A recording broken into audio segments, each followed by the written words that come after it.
Nah, Shotru identified now. We are open. We are looking for Shotru. ফিরে এসেছেন Lutfuzzaman Babur.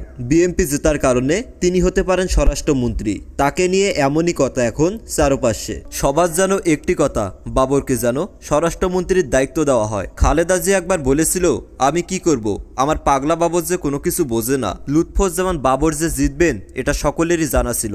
Jail থেকে বের হয়ে এসে হায়নার মতো সবকিছু পর্যবেক্ষণ করছিলেন আর সব জবাব দিলেন ব্যালটে। বিপুল ভোটে জয়লাভ করেছেন এই স্বরাষ্ট্র প্রতিমন্ত্রী। তিনি তার প্রতিদ্বন্দ্বী প্রার্থীর চেয়ে 1,20,961 ভোটে জয়লাভ করেন। এমনকি তিনি হারেননি একটি কেন্দ্রেও। তাই তো লুৎফুজ্জামান বাবরকে নিয়ে মাতামাতি এখন চারপাশে। বিএনপি 2001 সালে ক্ষমতায় আসার পর লুৎফুজ্জামান বাবর স্বরাষ্ট্র প্রতিমন্ত্রী হন। ঘটনা 2004 সালে।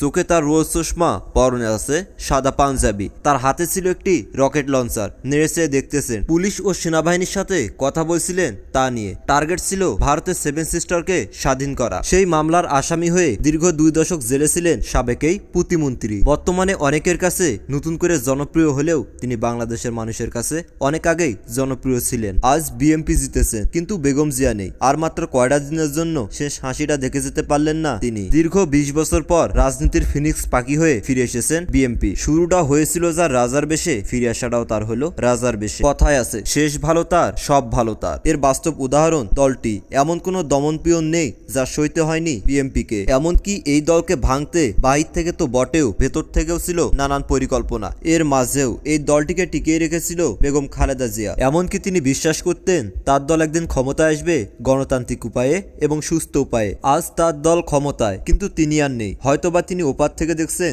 তার দলের বিজয়ের হাসি, যা দেখে তিনিও হয়তোবা বিজয়ের হাসি হাসতেছেন। আজ তিনি বেঁচে থাকলে তিনি হতেন বাংলাদেশের প্রধানমন্ত্রী, যিনি কিনা তার পুরো জীবনটা বিলিয়ে দিয়েছেন একটি গণতান্ত্রিক বাংলাদেশ করার জন্য, একটি সুস্থ নির্বাচন করার জন্য। খালেদা জিয়া থাকলে তিনি আজ প্রধানমন্ত্রী হতেন, এ বিষয়ে আজ কারো কোনো সন্দেহই নেই। শুধু প্রধানমন্ত্রী না, তিনি বাংলাদেশের প্রথম নারী প্রধানমন্ত্রী ছিলেন। তাকে বলা হয় বিচক্ষণ এবং সাহসী প্রথম নারী প্রধানমন্ত্রী, যিনি বাংলাদেশের 3 বার প্রথম নারী প্রধানমন্ত্রীর দায়িত্বে বসেছেন। জিয়াউর রহমানের হাত ধরে বিএনপির প্রাণ ফিরে আনতে খালেদা জিয়ার অনেক বড় অবদান রয়েছে। তার অবদানের কারণে বাংলাদেশ বিএনপি অন্যতম বড় এক রাজনৈতিক দল হয়ে ওঠে। দীর্ঘ 17 বছর খালেদা জিয়া বিগত সরকারের অনিয়মের বিরুদ্ধে আন্দোলন করেছিলেন আজকের এই দিনটা দেখার জন্য। তিনি বিশ্বাস করতেন একটি সুস্থ নির্বাচন হলে নিশ্চিত তার দল ক্ষমতা আসবেন। তার দল আজ ঠিকই ক্ষমতায় এসেছেন। শুধু বেগম জিয়া নেই, দীর্ঘ 20 বছর পর চতুর্থবারের মতো তার দল ক্ষমতায় এসেছে বিএনপি। শীর্ষ নেতা হিসেবে তারেক রহমান পেয়েছে ঢাকা 8 আসন